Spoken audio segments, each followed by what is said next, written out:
So the beeps you're hearing are real-time signals from the Neuralink in Gertrude's head. So this Neuralink connects to neurons that are in her snout. So whenever she snuffles around and touches something with her snout, that sends out neural spikes, which are detected here.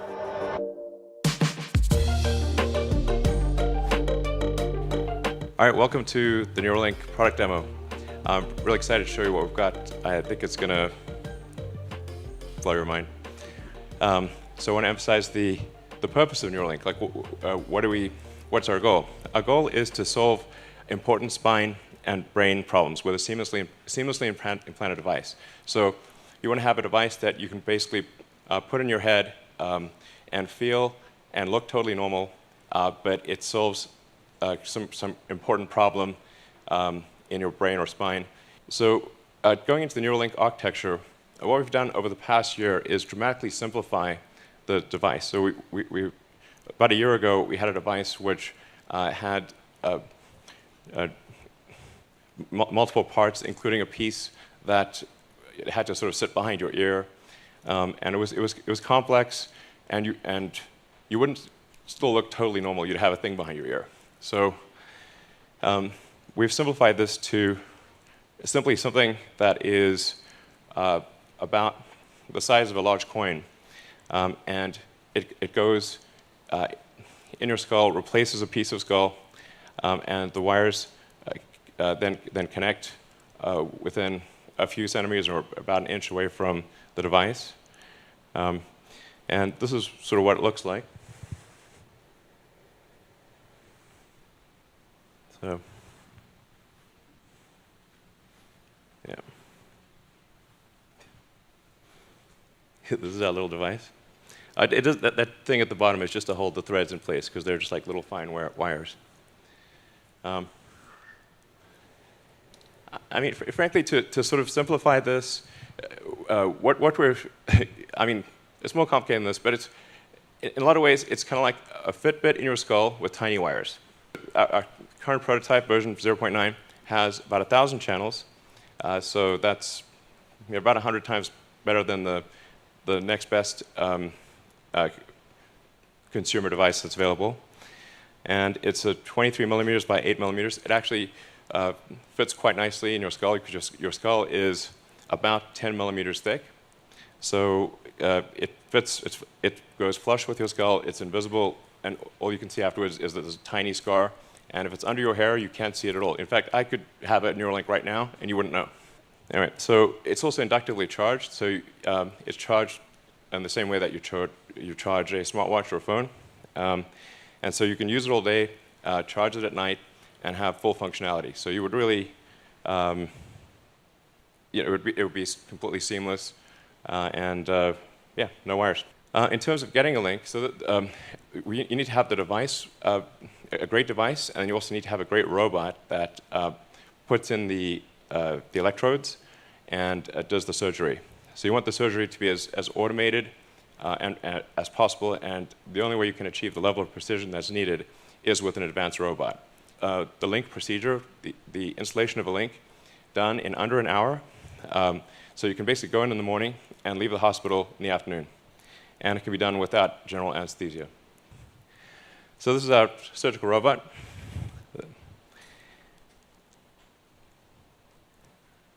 And we actually ultimately want this robot to do essentially the entire surgery.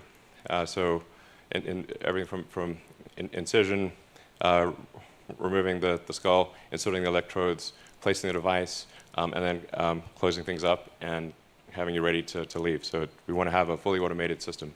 So this shows you at sort of close-up view, which I think is actually not too gruesome, of the electrodes being inserted in the brain. And if you look closely, you'll see that it's a little counterintuitive that if the electrodes are inserted very carefully, that there's no bleeding. And so if you have very tiny electrodes, and if they're inserted very carefully, so that the robot actually images the brain and makes sure to avoid any veins or arteries, so that the electrodes can be inserted with no noticeable damage. So you will have no noticeable neural damage in inserting the link. So does it actually work? And what I'm excited to show you, I call it like the Three Little Pigs demo. And if our animal handlers, we're bringing out the pigs. And what we're going to show you is well, I'll walk right over and show you. So what we have in pen number 1 is Joyce. And she does not have an implant. Obviously healthy and happy. We're trying to get Gertrude out. And this is how you know it's a live demo. So here's Dorothy. And in the case of Dorothy, Dorothy used to have an implant, and then we removed the implant. So this is a very important thing to demonstrate is reversibility. So if you have a Neuralink, and then you decide you don't want it, or you want to get an upgrade, and the Neuralink is removed, is it removed in such a way that you are still healthy and happy afterwards? And what Dorothy illustrates is that you can put in the Neuralink, remove it, and be healthy, happy, and indistinguishable from a normal pig. Well, thanks, Dorothy. Here we go. Great. OK. Great. OK. This is a high-energy pig. All right. Gertrude, thanks for coming out. So what the beeps you're hearing are real-time signals from the Neuralink in Gertrude's head. So this Neuralink connects to neurons that are in her snout. So whenever she snuffles around and touches something with her snout, that sends out neural spikes, which are detected here. And so on the screen, you can see each of the spikes from the 1,024 electrodes.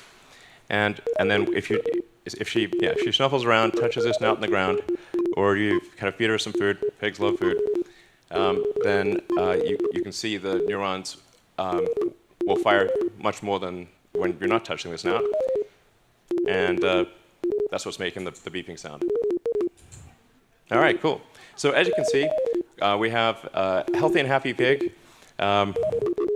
initially shy, but obviously high energy and you know, kind of loving life. And she's had the implant for 2 months. So this is a healthy and happy pig with an implant that is 2 months old and working well. Yeah.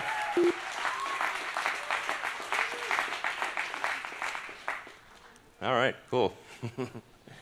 And then we actually have, I hope this works, so we said, well, what if we do 2 Neuralink implants? And we've been able to do dual Neuralink implants in, actually, I think 3 pigs at this point, and we have a couple of them here. And we've been able to show that you can actually have multiple Neuralinks implanted, and again, healthy and happy and indistinguishable from a normal pig. So it's possible to have multiple links in your head and have them all be sending out signals and be working well. All right, so we just showed you a demonstration of reading brain activity. And let's see, probably see that. As I was saying, each of those dots represents a neural spike. And the blue chart at the bottom is showing an accumulation of neural spikes in that region. So in terms of additional brain reading activity, when we have, say, one of our pigs on a treadmill, pig on a treadmill. It's a funny concept, really. And we take the readings from the neurons, and we try to predict the position of the joints. And so we have the predicted position of the joints, and then we measure the actual position of the joints. You can see that they're almost exactly aligned. So we're able, with a wireless neural implant, to actually predict the position of all of the limbs in the pig's body with very high accuracy. Now, in terms of writing to the brain or stimulating neurons, we also need precise control of the electric field in space and time. We need a wide range of current for different brain regions. Some regions require delicate stimulation, some require a lot of current, and you want, obviously, no harm to the brain over time. And the way part of the way we analyze the the stimulating neurons is with a 2-photon microscopy. I always have trouble pronouncing that, microscopy. It's very impressive technology. You can actually literally see in real time how the neurons are firing. So the red sort of things are the neurons. The red sort of flashing things are the neurons firing, or I should say the electrodes firing. So the red things are electrodes firing, and then the green are the neuron bodies responding to the current from the electrode. And we're making good progress towards clinical studies. I'm excited to announce that we received a breakthrough device designation from the FDA in July, thanks to the hard work of the Neuralink team.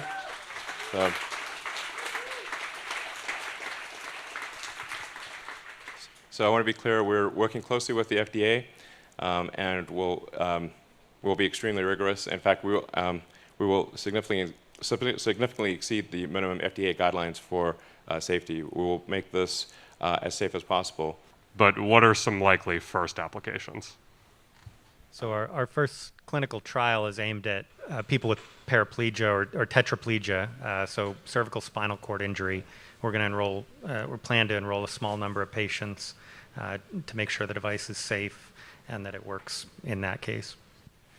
Yeah, so actually just to elaborate on that, if somebody is like a severe spinal cord injury, to the degree that they have very limited control even over their facial muscles.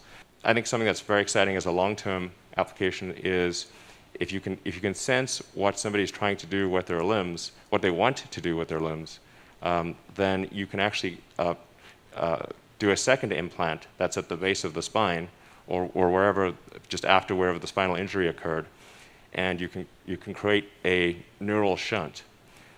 So I think long-term, I'm confident that long-term it will be possible to restore somebody's full body motion. Another question from Twitter. Will you be able to save and replay memories in the future? Yes, I think in the future you will be able to save and replay memories. I mean, this is obviously sounding increasingly like a Black Mirror episode, but well, I guess it's pretty good at predicting. But yeah, essentially, if you have a whole brain interface, everything that's encoded in memory, you could upload. You could basically store your memories as a backup and restore the memories. And ultimately, you could potentially download them into a new body or into a robot body. The future is going to be weird. One common theme that's been coming up a lot on these Twitter questions coming in is that of availability. And so Matthias has a specific question on this, which is any estimate of how much it will cost at launch and what price it will reduce to over time? Well, I think at launch, it's probably going to be, I would say that's not really representative, because at first, I think it's going to be quite expensive, but that price will very rapidly drop. And I think over time, we want to get the cost obviously down as low as possible. But I think inclusive of the automated surgery, I think we want to get the price down to a few $1,000s, something like that. And I think that's possible. I think it should be possible to get it similar to LASIK, and then the device electronics itself, I think will not be very expensive. Because it actually does use a lot of the parts that are made in extremely high volume in tens of millions of units for smartphones and smartwatches and wearables in general.